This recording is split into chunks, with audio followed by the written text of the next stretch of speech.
Good morning everyone, welcome back to my channel. তো এখন ঘড়িতে বাজে 6:45। আমার ঘড়ি 15 মিনিট ফাস্ট আছে, তো সেজন্য বাজে এখন 5:30। আমি উঠে গেছি 5টার সময়। রোজই 5টার সময় উঠি, না হলে হানির স্কুলে টিফিন বানাতে সব কাজ করতে দেরি হয়ে যাবে। তো এখানে আমার তুলসী গাছটা দেখো, একটু একদম বেশি বড় বড় পাতা হয় না, কেন কি জানি ছোট ছোটই পাতা হয়, আর এতটুকুই হয়ে আছে, এর থেকে বড় আর হচ্ছে না। আর এদিকে আমার মানি প্ল্যান্টের গাছটা বৃষ্টির জল পেয়ে খুব সুন্দরভাবে দেখো বড় হয়েছে, এদিকে লম্বা হয়ে লতাটা বেরিয়েছে। আর আজকে হানির স্কুলের টিফিনে দিচ্ছি আমি ওয়াই। তো ও আজকে কিছু নেবে না, আমি বললাম ব্রেড অমলেট দিই না, কিছুই নেবে না এগুলো। তো আজকে বলছে আমি ওয়াই নেবো, তো ওকে ওয়াই বানিয়ে দিচ্ছি।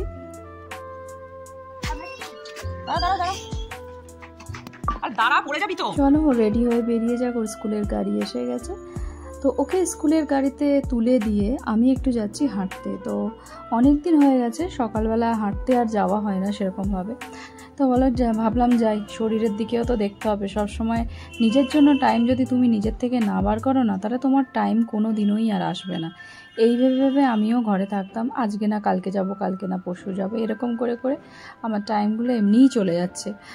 আমি আর বেরোতেই পারছি না। তারপরে আজকে ভাবলাম না, যত দেরি হোক আজকে আমি যাবই, যতই দেরি হোক কাজের, আমি আজকে যাব। তো আজকে সেই বুঝে বেরিয়েছি, দেখা যাক কতদিন যেতে পারি এইভাবে। কেন বলো তো, রোজই ভাবি বেরোবো, তো বুঝতেই পারছো নিজের জন্য তুমি যদি টাইম না বার করো নিজের থেকে, তাহলে তোমার টাইম আর কোনো দিনই বেরোবে না, তোমার সংসারের কাজেই তোমার সব টাইম চলে যাবে।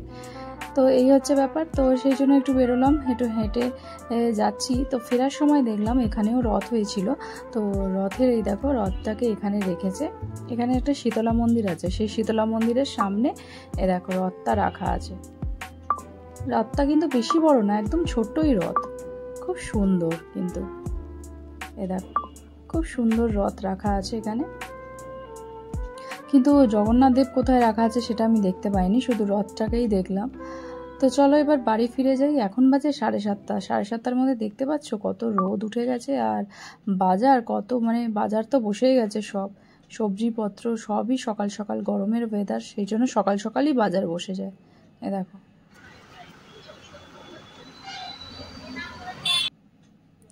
তাড়াতাড়ি করে যাচ্ছি, বাড়িতে গিয়ে অনেক কাজ পড়ে রয়েছে।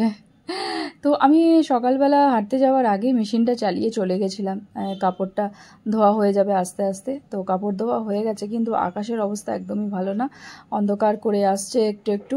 তো ভাবলাম দূর বাবা, আবার ছাদে কে যায়, এখানেই দিয়ে দিই ব্যালকনির মধ্যে। কেন বলো তো, এই দেবো তো 5 মিনিটও হবে না, সঙ্গে সঙ্গে বৃষ্টি চলে আসবে। আর মেশিনে ধোয়া তো হালকা একটু রোদ লাগলে শুকিয়ে যাবে, কিন্তু ভিজে গেলে তারপর আবার শোকাতে অনেক দেরি লাগবে। কালকেই দেখছিলে মাসের বাজারের লিস্ট বানাচ্ছিলাম, তো মিস্টার ওরা রাত্রেবেলা গিয়েই সব বাজার নিয়ে এসছে। মাসের শেষ শেষ হয়ে প্রথম, আজকে 2 তারিখ। তো বুঝতেই পারছো সব মালপত্র একদমই সব শেষ। আর এখানে আমি বানাচ্ছি অল্প একটু ডিম ভুজিয়া। ঈশান এখনও স্কুলে যায়নি, ও স্কুলে যাবে, তো ওর জন্য একটু টিফিন বানিয়ে দিচ্ছি। ওকে টিফিন বানিয়ে দিয়ে দিই, ও খেয়েই বেরিয়ে যাবে। তো ডিম ভুজিয়া বানিয়েছে, আর এখানে বানাচ্ছি রুটি বানিয়ে দিয়ে দিই। আজকে আমার সকাল সকাল পুজো হয়ে গেছে, পুজো টুজো করেই তারপরে ওকে ব্রেকফাস্ট দেবো, ও বেরিয়ে যাবে, তারপরে আমি ব্রেকফাস্ট করবো।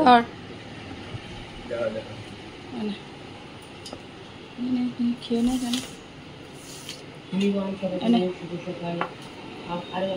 কেন, তো আজকে না রান্না করব একটু শাক এনেছিলাম, নোটে শাক। তো ভাবছি নোটে শাক তো ভাজা খাই সব সময়, তো ভাবছি একটু চচ্চড়ি খেতে ইচ্ছা করলো আজকে। তো আজকে নোটে শাকে চচ্চড়ি করবো, ওই আলু বেগুন কুমড়ো সব দিয়ে। তো তেলের মধ্যে দিয়েছি 5 ফোড়ন, শুকনো লঙ্কা, তারপরে রসুন ফোড়ন দিয়ে সবজিগুলো দিয়ে ভালো করে সবজিগুলোকে আগে ভেজে নিচ্ছি।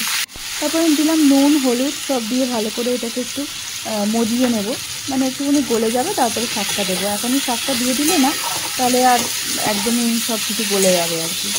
তো এখানে না কাঁঠালের দানা হয়, সেটাও দিয়েছি। কাঁঠালের দানাগুলো খেতে খুব ভালো লাগে। সেদিন আমি বাজারে গেছিলাম, আমাদের এখানে না কাঁঠালের দানা বাজারে কিনতেও পাওয়া যায়, তো সেই জন্য ভাবলাম অল্প একটু নিয়ে এসেছিলাম। আর এই দেখো তোমাদের সাথে কথা বলতে বলতে আমি সবজিটা একটা জিনিসটা দিতে ভুলে গেছি, ডালের বড়ি। সেইবারে আমি এই ডালের বড়িটা আমার কেনা না, আমার বান্ধবীর বাড়িতে যে গেছিলাম তোমরা যে দেখেছো, সেই আমাকে দিয়েছে। সে নিজের হাতে বড়ি বানাতে, এত ভালো বড়ি বানাতে পারে, তো ও বানিয়েছিল, তো এই জন্য আমাকে দিয়েছিল। তো এখানে বড়ি দেবো ভেবেছিলাম, বড়ি দিতে ভুলে গেছি। তো একটা কাজ করি, এখানে শাক দিয়ে ভালো করে নেড়ে চেড়ে আগে ঢাকা দিয়ে রেখে দিই। আমি আলাদা কড়াইতে বড়িটা ভেজে তখন এর মধ্যে মিক্স করে দেবো। দেখো শাকটা মজেই গেছে একদম। এর মধ্যে যদি মাছের মাথা দেওয়া যেত না, দারুণ হতো, খুব ভালো হয়। শাক চচ্চড়ির মধ্যে যদি মাছের মাথা দেওয়া যায় তাহলে ভালো লাগে টেস্টটা আরও।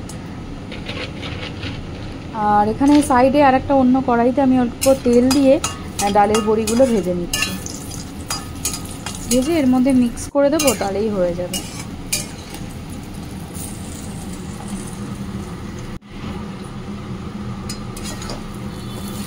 দেখো ডালের বড়িগুলো দিয়ে ভালো করে মিক্স করে ঢাকা দিয়ে রেখে দেবো, তাহলে আমার চচ্চড়ি একদম রেডি হয়ে যাবে। সবসময় শাক ভাজা খেতেও ইচ্ছা করে না, মাঝে মাঝে আমার না চচ্চড়ি খেতেও ইচ্ছা করে। তো এখানের এই যে জিনিসগুলো আছে এগুলো ব্যাগ থেকে বার করে তারপরে গোছাবো। এখনও গোছানো হয়নি, ঈশান্ত চলে গেছে, তো এগুলো ব্যাগ থেকে আগে বার করে রাখি। আর অনলাইনে না আমি আনি খুব কম, ধরো কিছু দরকার পড়লো, হট করে কিছু লাগবে, একটা দুটো জিনিস কিছু লাগলো, তখন সেটা অনলাইনে আনিয়ে নিই। কিন্তু বেশিরভাগ সময় দোকান থেকেই আনি। ওর আবার দোকান থেকে কিনে, মানে সামনে থেকে কেনাটাই বেশি প্রেফার করে। অনলাইনে খুব একটা পছন্দ না, আনি খুব কমই আনি আর কি। এরকম মানে খুব দরকার, দোকানে যেটা পাচ্ছি না, নেই, সেরকম কিছু যদি লাগে তাহলে সেটা আমি অনলাইনে আনিয়ে নিলাম, আর বা দরকার লাগলো সেরকম। আর এই চাউমিনগুলো না খুব ভালো একদম। আমি আমার জন্য চা বানিয়ে নিয়েছি, আমার ব্রেকফাস্ট হয়ে গেছে। এখন চা খাই, একটু বসবো, তারপরে ওই মালগুলো যেগুলো বার করেছি ওগুলো গোছাবো। আর এখানে এই দেখো কাঁঠালটাকে না এইভাবে রেখেছি। আমার মনে হয় এইভাবে রাখলে না পাকবে না, তাহলে একটা কাজ করতে হবে। আমি আমার ঠাকুমা শাশুড়ির থেকে শিখেছি। আমার এই যে মুখটার মধ্যে না লোহার শিক দিয়ে, লোহার মানে কি, যদি কিছু লম্বা কিছু শিক থাকে, সেই লোহার শিক দিয়ে এখানে ফুটো করতে হবে। ফুটো করে যদি দুধ দেওয়া যায়, দুধ দিয়ে মুখটাকে ভালো করে, মানে কাঁঠালটাকে ভালো করে জড়িয়ে যদি রেখে দিই, কাপড় দিয়ে আর কি, একটা কাপড় দিয়ে জড়িয়ে রেখে দিতে হবে, তাহলে বলেছে তাড়াতাড়ি পেকে যাবে। তো এটা দেখেও বেশি দিন রাখা যাচ্ছে না, কতদিন দেখে দেখে এইভাবে থাকবো। তো আজকেই ভাবছি করব, নাহলে এইভাবে পাকতে গেলে অনেক টাইম লাগবে। এটা করব একটু পরে, দাঁড়া। আর আজকে গোপুর জামা কাপড়ও আমি সব ধুয়ে দিয়েছি। ওরও অনেকগুলো জামা ছিল যেগুলো আমি অনেক দিন ধরে ভাবছি ধোবো, আর ধোয়াও হয়নি, রেখেই দিয়েছি। ওরও ধুয়ে দিয়েছি। আর চলো জিনিসগুলো গুছিয়ে নিই।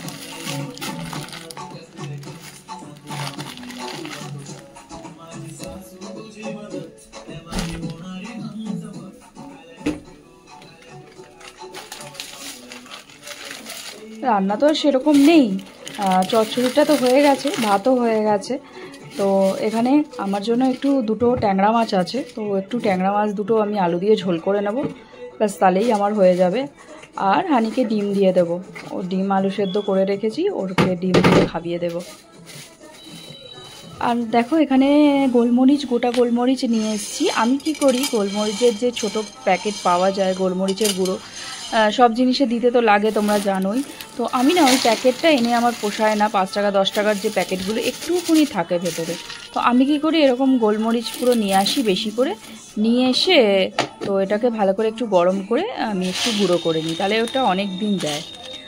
আর আজকে রাত্রে ভাবছি তরকার ডাল বানাবো, মানে তরকা বানাবো আর কি। ওই তরকার ডালটা মানে ভিজিয়ে দিই, এরকম। তো এখন থেকে ভিজিয়ে রাখলে তাহলে ভালো গলবে আর কি। তো চলো তরকার ডালটা ভিজিয়ে দিই, অনেক দিন হয়ে গেছে তরকাটা আনা হয়েছে, নাহলে এবার যদি না খাই তরকাটা পোকা পড়ে যাবে। আর এই যে এখানে মশলাটা নিয়ে নিয়েছি, মানে গোলমরিচের গুঁড়োটা, সেটা গুঁড়িয়ে নেব।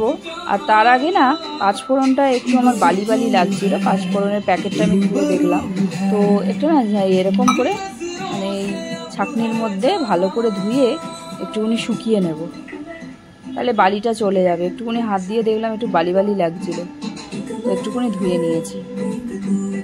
আর এখানে আমি এই যে গোলমরিচের গুঁড়োটা করে নিয়েছি। দেখো আমার কত গোলমরিচ গুঁড়ো হয়ে গেছে, তো এটা আমার 1 মাস চলে যাবে। ওই ছোট্ট প্যাকেটের মধ্যে না একদম একটুকুনি থাকে। এরকম করে কৌটোতে ভরে এবার রেখে দেব।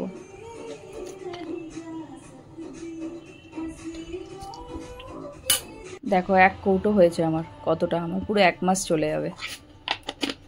সব কিছুতে দিলে ভালো লাগে। আর একটু পোস্ত এনেছি, পোস্ত কিছু যদি পোস্ত খাওয়া যায়, পটল পোস্ত বা ঝিঙে পোস্ত, তাই জন্য অল্প একটু পোস্ত নিয়ে এসেছি। আর এখানে আমার আলু দিয়ে ট্যাংরা মাছও হয়ে গেছে, একদম অল্পই ছিল, 2-4টেই ছিল।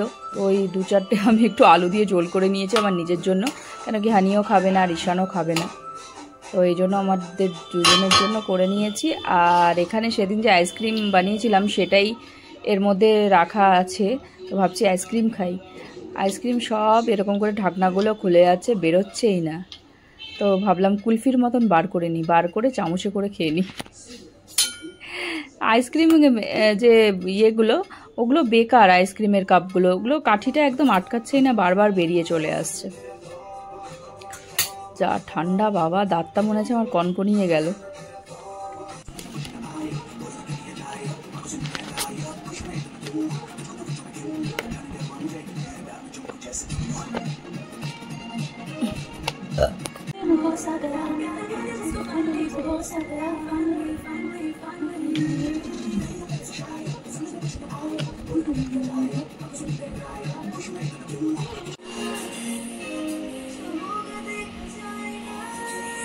তো চলো, এই যে আমি না এই যে ছুরিটা গরম করে নিয়ে এসেছি। আমি তো শিক কিছু পেলাম না, আমার কাছে লোহার কোনো শিক নেই বড়। আমি কি কাজ করলাম বলো তো, আমি একটা বড় ছুরি ছিল আমার, সেই ছুরিটাকে ভালো করে এই গ্যাসের ওভেনে গরম করে নিয়েছি। এ দেখো অনেক বড়ই ছুরি, ছুরিটা যতটুকু যায় সব ঢুকিয়ে পুরোটা ভেতরে, আর এরকম করে ফাঁক করে মাঝখানে দুধটা দিয়ে দেব, তাহলে ভালো হবে। বেশি কাটবো না, এই যে মুখটুকু কেটে এটা দিয়ে রেখে দেবো। দেখি এরকম করে দিয়ে কদিনে পাকে। এ দেখো এরকম করে ফাঁক করে মাঝখানে দুধটা দিয়ে দেবো। দেখো অল্প একটু ফাঁক করেছি।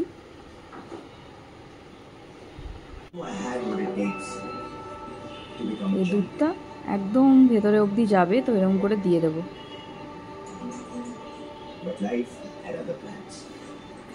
আগেকার দিনের ঠাকুমারা এইভাবেই করতো, তো তাদের দেখেই শেখা।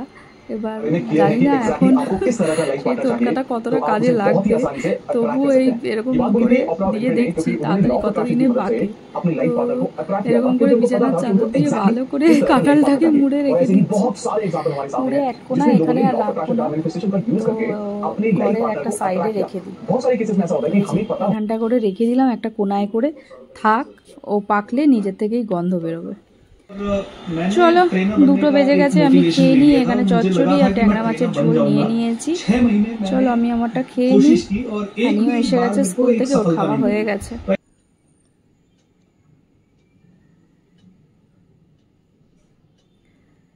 তো এখন বাজে সন্ধ্যে 7:30। তো আমি না তরকার ডালটা প্রেসারে সেদ্ধ করে নিয়েছি, এ দেখো। আর একটু চা বানিয়েছিলাম, মিস্টার বড়ুয়া অফিস থেকে এসে গেছে, তো ওকে চা দিয়েছি, ও চা আর মুড়ি খেয়েছে। আর হানিকে আর ঈশানকে দুটোই ব্রেড দেব। তো আমার আবার দুজনের দুরকম, একজন খাবে বাটার দিয়ে আর আরেকজন খাবে পিনাট বাটার দিয়ে। দুজনের দুটো, কেন কি ঈশান খাবে পিনাট বাটার দিয়ে আর হানি খাবে শুধু বাটার দিয়ে, ও পিনাট বাটার খায় না। তো সেই জন্য আমি বললাম ঠিক আছে দুজনকে দুটো দিই। কি খাবে এখন, খিদে পাচ্ছে সন্ধ্যাবেলা, তো কি খাবে বললাম মুড়ি খা, ওরা মুড়ি খেতে একদমই চায় না। এ দেখো, যাই হোক ব্রেড ছিল বলে 2 পিস করে দিয়েছি দুজনকে। এখানে একটু বাটার আর চিনি দিয়েছি হানিকে। তো ওরা আমি বলছি তাড়াতাড়ি খা, কালকে আবার এক্সাম আছে, আবার একটু পড়তে বসাতে হবে ওকে নিয়ে। তো ওকে তো পড়াতে যাব, সেই জন্য বিকালের সেরকম কিছু আর ভিডিও শ্যুট করিনি। এখানে তরকাটা বানিয়ে নিচ্ছি, আর রাত্রে তো রুটি বানাবো। তো এখানে আদা রসুন পেঁয়াজ টমেটো জিরে ফোড়ন দিয়েছি, শুকনো লঙ্কা সব দিয়ে মশলাটা ভালো করে কষিয়ে নিচ্ছি। কষিয়ে এবার সেদ্ধ করা যে রেখেছিলাম তরকার ডালটা, সেটা এর মধ্যে ঢেলে ভালো করে নেড়ে চেড়ে নিলেই আমাদের তরকা একদম রেডি। দারুণ লাগে। এর মধ্যে যদি ডিম দিয়ে দেওয়া যেত তাহলে আরোই ভালো হতো। ডিম তরকা বা চিকেন তরকা, চিকেনও ছোট ছোট করে দিলে খুব ভাল লাগে খেতে। তো যাই হোক, এখন এখানে ডিমও দিইনি আর চিকেনও দিইনি। তো আমাদের তরকারি রেডি হয়ে গেছে আর হানি এখানে ড্রয়িং করছে, কালকে ওর স্কুলে আছে। তো চলো আজকের মতন ভিডিওটা এখানেই এন্ড করছি। দেখা হচ্ছে তোমাদের সাথে আবার একটা নতুন ভিডিওতে। ততক্ষণের জন্য tata, bye bye and good night. সবাই ভালো থেকো, সুস্থ থেকো। আরে অত কালার করে না, একটু একটু দিয়ে দেয়। তুমি তো এত কালার দিয়ে করছো। কালার দিয়ে করতে হবে, কারণ এটা কালার টিউব না বাবা, এটা কালার, এটা অ্যাক্রিলিক কালার, এটা ওয়াটার দিলেও কিছু